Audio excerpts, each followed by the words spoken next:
All right, hi guys. So here's the last video in the series.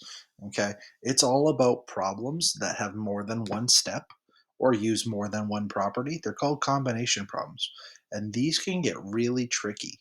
All right, but if you treat it like what looks harder or longer, that's the part that you should do first. So if we take a look, I see this left piece and I see this right piece, which I'll use brown over here, right? Which part looks longer or harder?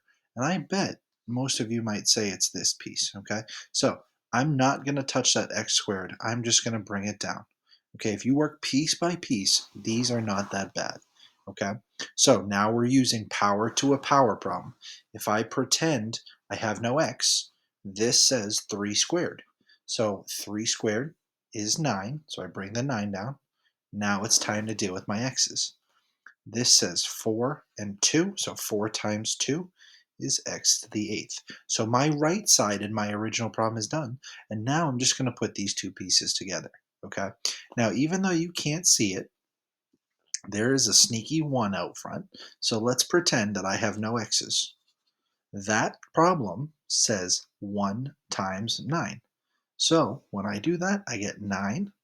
And now it's a different type of property altogether. I'm multiplying between, so I can add their exponents. So 2 and 8 give me x to the 10th. That is its fully simplified final answer. Okay, so now let's take a look at the next example. I have stuff on the inside, and then I have a second piece on the outside. So let's do the inside first, okay? Because that's the harder, longer looking piece. If I pretend I have no x's, that says 4 times 2, which gives me 8. Now let's put our x's together. It's a multiply problem, so I can add those exponents. So coincidentally, it gave me 8 as well. So that's all on the inside, and I have this squared bringing it down. Okay, so piece by piece, now it's a different property. I have power to a power.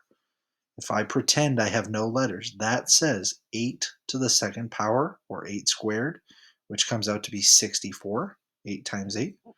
And now power to a power tells me to multiply my exponents, and I get x to the 16th. Okay, so it's just taking it piece by piece. Now I have a top, which is I'll point it out in red, and then the bottom is I'll point out in green.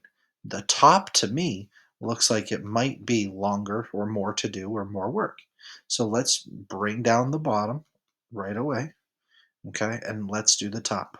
If I had no x's, it says 3 squared, which gives me 9, and then 2 times 2 gives me x to the 4th. Now I'm not done. I got to put all of my x's together and all my numbers together that I can.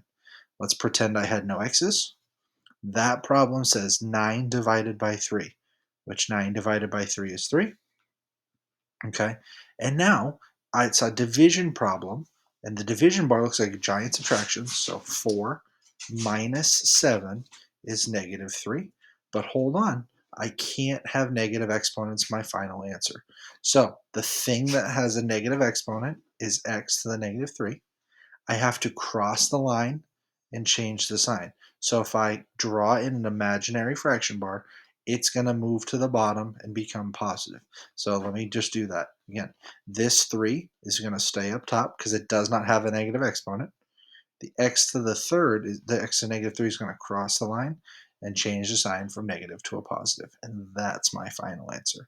Okay, so these problems, if you take them piece by piece and write down the stuff that you don't use right away, it's really not that bad. You just have to be organized and keep track of your work. Okay, thanks for watching, guys. If you have any questions, let me know.